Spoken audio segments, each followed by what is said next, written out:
Sejam muito bem-vindos novamente ao canal Descongestiona. Seu momento semanal para limpar a mente e absorver conhecimento de forma simples, clara e objetiva.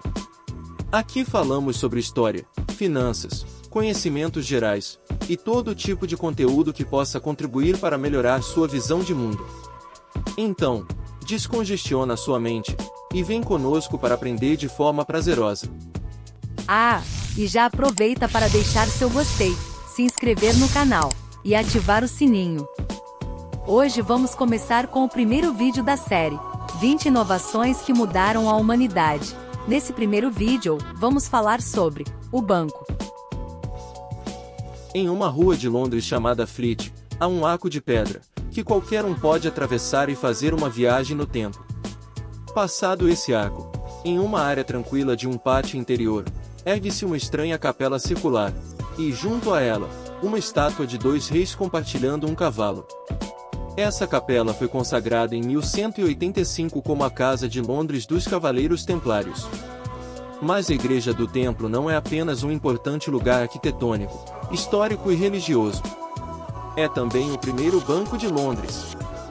Os Cavaleiros Templários eram monges guerreiros, eram uma ordem de religiosos, com uma hierarquia inspirada na teologia, com uma missão e um código de ética, mas também estavam armados até os dentes. E como esses caras acabaram no negócio bancário? Os Templários se dedicaram a defender os peregrinos cristãos que estavam a caminho de Jerusalém. A cidade foi capturada na Primeira Cruzada, em 1099, e os peregrinos começaram a ir visitá-la. Mas sendo um peregrino, apresentava um problema: eles tinham que pagar por meses de alimentação, transporte e acomodação. Porém, eles não queriam carregar muito dinheiro na estrada, pois havia o perigo de bandidos de todo tipo. Felizmente, os templários pensaram em uma solução: um peregrino poderia deixar seu dinheiro na igreja em Londres e retirá-lo em Jerusalém. Ao invés de carregar o dinheiro, ele carregava uma carta de crédito.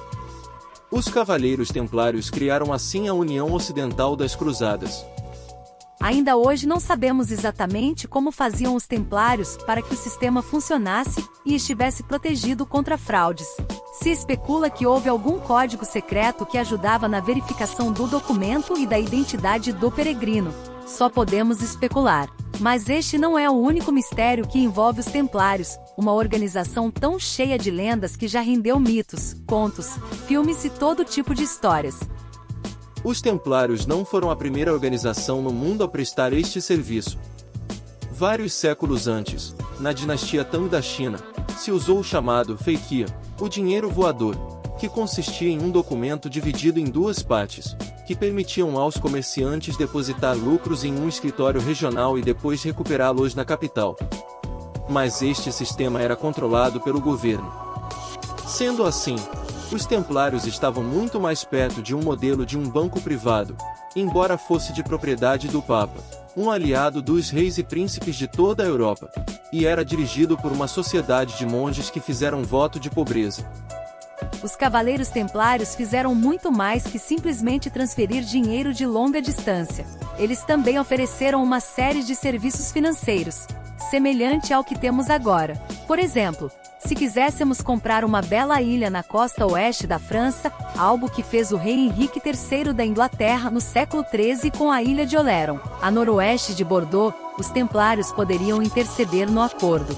O rei pagava 200 libras por ano, durante 5 anos, na Igreja do Templo. Então, quando os homens do rei tomaram posse da ilha, os Templários fizeram questão de que o proprietário recebesse previamente o valor acordado. E as joias da coroa britânica, que hoje eles são mantidos na Torre de Londres, no século XII eram guardados na Igreja do Templo, como garantia de um empréstimo. Nesta ocasião, os Templários eram um agiota de alto nível. Mas, é claro, esses senhores nem sempre foram o Banco da Europa. A ordem perdeu a razão de estar atrás de cristãos. Os europeus perderam o controle de Jerusalém em 1244. Eles acabaram dissolvendo em 1312.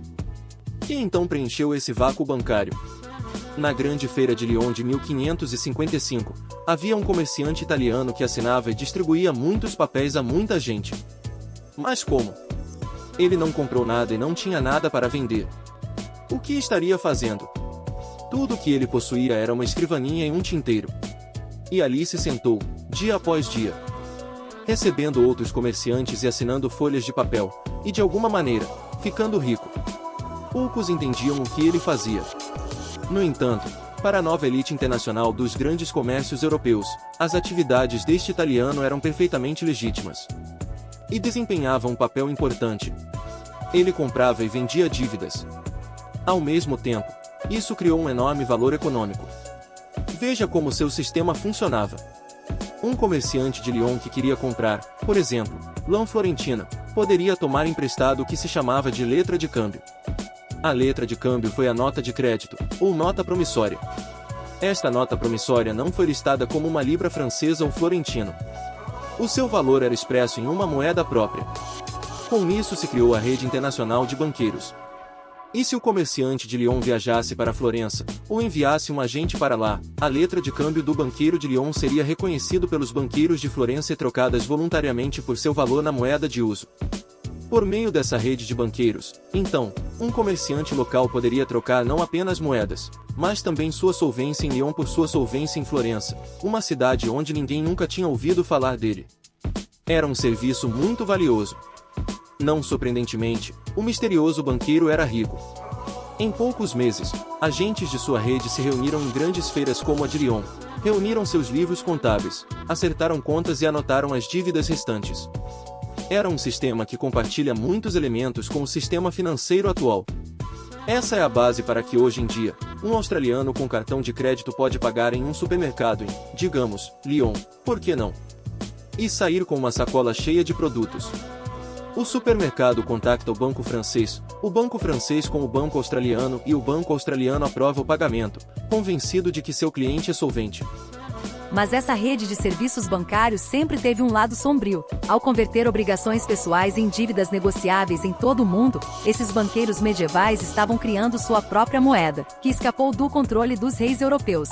Eles eram ricos e poderosos e não precisavam de moedas cunhadas pelo soberano. Esta descrição também reflete a situação atual. Os bancos e organizações internacionais estão ligadas através de uma rede de obrigações mútuas que desafia a compreensão ou o controle. Eles podem usar sua internacionalização para tentar contornar os regulamentos ou evadir impostos. E como as dívidas que contraíram entre si são de um tipo muito real de moeda própria, quando os bancos estão frágeis, todo o sistema monetário se torna frágil globalmente. Surge então a necessidade de regulamentação. Poucos reguladores foram tão fervorosos quanto o rei Filipe IV da França. Ele devia dinheiro aos templários e esses se recusaram a perdoar sua dívida. Então, em 1307, em um lugar em Paris onde hoje é a estação de metrô chamada Templo, o rei ordenou o assalto à igreja dos templários, que foi o primeiro de uma série de ataques em toda a Europa. Os templários foram presos e forçados a confessar qualquer pecado que a Inquisição poderia imaginar. Daí, a ordem foi dissolvida pelo Papa. E o grande mestre dos templários, Jacques de Molay, foi levado ao centro de Paris e queimado em público. Hoje em dia já não se pode imaginar algo desse tipo, mas sim vemos muita manipulação financeira e cambial. Os governos ainda estão procurando maneiras de controlá-los. Bom pessoal, esperamos que tenham gostado de conhecer um pouco da história da criação dos bancos. Nossa primeira de uma série de 20 histórias que impactaram a humanidade. Algo que, desde o século XIII, até os dias de hoje, influencia muito em nossas vidas e foi das principais invenções que possibilitou o processo de globalização. Para não perder os próximos vídeos e apoiar ao canal, se inscreva, deixe seu gostei e ative o sininho. Um grande abraço e até a próxima jornada.